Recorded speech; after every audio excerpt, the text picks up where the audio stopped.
هذا النور شفاء صدور فاض وعطر كل لسان وهنا حلقات الصديق قلب ينبض بالقرآن. زمانہ کہاں سے چلا گیا؟ امت کے ہمارے لوگ عالم عرب کے عرب نوجوان کیا کیا فکریں کر رہے ہیں، اور ہم آج مدرسے والے تبلیغ پر، تبلیغ والے مدرسے پر، یہ دونوں مل کے خانقاہ پر کیا بکواس ہو رہی ہے، کہاں لگے ہوئے ہیں؟ ہماری گفتگو کا موضوع یہی ہے کہ یہ کام افضل، یہ کام افضل، یہ بیکار اور وہ بیکار. خدا پاک کی قسم، جتنی مرتبہ تم ان فضول باتوں پر بات کرو گے اتنی مرتبہ تم اللہ سے زبان حال سے یہ کہتے ہو کہ اللہ ہمیں جنت نہیں چاہیے، ہمیں جہنم چاہیے. یہ باتیں کرنے کی ایک ایک لمحہ قیمتی ہے، ایک ایک سیکنڈ قیمتی ہے. اپنی زبان کو ٹھیک سے بات کرو، استعمال کرو، یا کچھ کام کر سکتے ہو کرو، ورنہ خاموش تو رہو. کام کرنے والوں کے دل تو مت توڑو.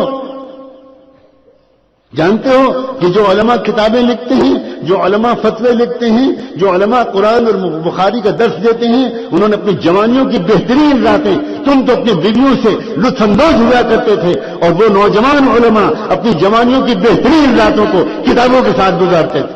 تب وہ اس قابل ہوئے ہیں کہ وہ قرآن کا درس دے رہے ہیں. تم کو قرآن کا درس حقیر معلوم ہوتا ہے.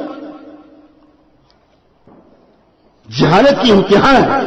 ایک گشت کر لیا اور سمجھے کہ ہم دین کے ٹھیکیدار ہو گئے. بدترین درجے کی جہالت ہے. اس کا کوئی تعلق تبلیغ سے نہیں ہے. حضرت مولانا الیاس رحمۃ اللہ علیہ کے دامن اس سے پاک ہے. حضرت مولانا یوسف کا دامن اس سے بالکل پاک ہے. جانتے ہو حضرت مولانا الیاس کو؟ وہ تبلیغ کے ذمہ دار ہو. تمہیں پتہ ہی مولانا الیاس رحمۃ اللہ علیہ کون تھے؟ جس وقت مولانا الیاس رحمۃ اللہ علیہ سے کہا گیا کہ حضرت شیخ الہند کے گھر کی مستورات میں یہ کہلایا ہے کہ آپ بیان کر دیجئے، حضرت مولانا الیاس کھڑے ہو گئے. کہنے کہ الیاس کی یہ اوقات ہے کہ شیخ الہند کے گھر کی مستورات میں بیان کریں. اس کے بعد تھوڑی دیر روتے رہے اور پھر کہنے لگے اس گھر کا احسان ہے، میں اس گھر کا غلام ہوں، اس گھر کی عورتوں کے حکم کو ٹال نہیں سکتا. اس کے بعد ننگے پیر دیوبند کی اس گلی میں چلے جہاں میرے والد صاحب نے اس گلی میں چل کر مجھے بتایا اس گلی میں شیخ حضرت مولانا الیاس رحمۃ اللہ علیہ کبھی چپل پہن کے نہیں چلے. اللہ اکبر. کیوں؟ فرمایا یہ میرے استاد کے استاد کا مکان ہے، میں یہاں چپل پہن کے نہیں چل سکتا. جب حضرت شیخ الہند کے یہاں پہنچے تو جانتے ہو وہاں کی عورتوں نے موڈا بچھا رکھا تھا، ایک کرسی بچھا رکھی تھی بیٹھنے کے لیے تاکہ حضرت اس پر تشریف رکھیں اور بیان فرمائیں. تو بجائے موڑنے پر بیٹھنے کے ایک نوکر اور غلام بلکہ بھکاری کی طرح گھر کی چوکھٹ پر بیٹھ گئے. گھر کی عورتوں نے کہلوایا حضرت سے کہو کہ اوپر آ کے بیٹھیں. کہنے لگے میں اس گھر کا غلام ہوں، میں چوکھٹ سے آگے نہیں بڑھ سکتا. کیا ہو گیا ہے لوگوں کو آج؟ کیا قیامت قریب ہے؟ کیا ہم نے اپنے دلوں پر مہر لگوانے کا فیصلہ کر لیا ہے؟ کیا ہم کو یہ بات نہیں معلوم کہ حضرت مولانا الیاس رحمۃ اللہ علیہ 3 دن کے لیے جب جماعت میں نکلتے تھے، 3 دن کے لیے میوات جاتے تھے تو خود فرماتے تھے اگرچہ میرے ساتھ ذاکرین کی جماعت ہوتی ہے، میرے ساتھ صالحین کی جماعت ہوتی ہے، لیکن 3 دن لوگوں کے ساتھ اٹھنے بیٹھنے کی وجہ سے میرے دل میں گرد و غبار آ جاتا ہے. میں جب تک خانقاہ رائے پور میں جا کر ذکر نہیں کرتا، اس ماحول میں نہیں رہتا، تب تک میرا دل صاف نہیں ہوتا. اللہ اکبر. حضرت مولانا الیاس رحمۃ اللہ علیہ کا دل 3 دن نکلنے کے بعد اس کا محتاج سمجھے وہ کہ مجھے اللہ والوں کے بعد حضرت رائے پوری کے پاس جا کر ذکر کو کرنا پڑے گا، تب میرا دل صاف ہوگا. اور آج اللہ اکبر ہم یہ سمجھتے ہیں ہمیں ضرورت نہیں اللہ والوں کے پاس جانے کی. کیا ہمارا دل حضرت مولانا الیاس کے دل سے زیادہ چمک گیا ہے؟ جنون کی بھی کوئی حد ہوتی ہے. اللہ کے بندو، ہونا تو یہ چاہیے کہ سب شعبے میں لگے ہوئے لوگ دوسرے شعبے والوں پر رشک کریں.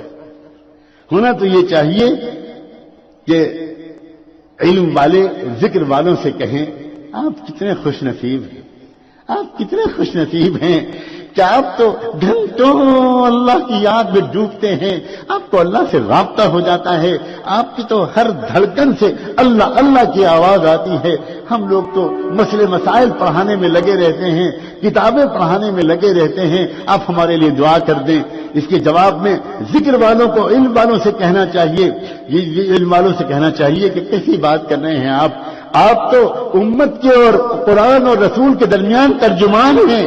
آپ کو اللہ نے چنا ہے حضور کی مرضی کو عوام تک پہنچانے کے لیے، طلبہ تک پہنچانے کے لیے۔ آپ قال اللہ و قال رسول کے ترجمان ہیں، آپ بڑے محسن ہیں، آپ نائب رسول ہیں، ہمیں آپ پر رشک آتا ہے۔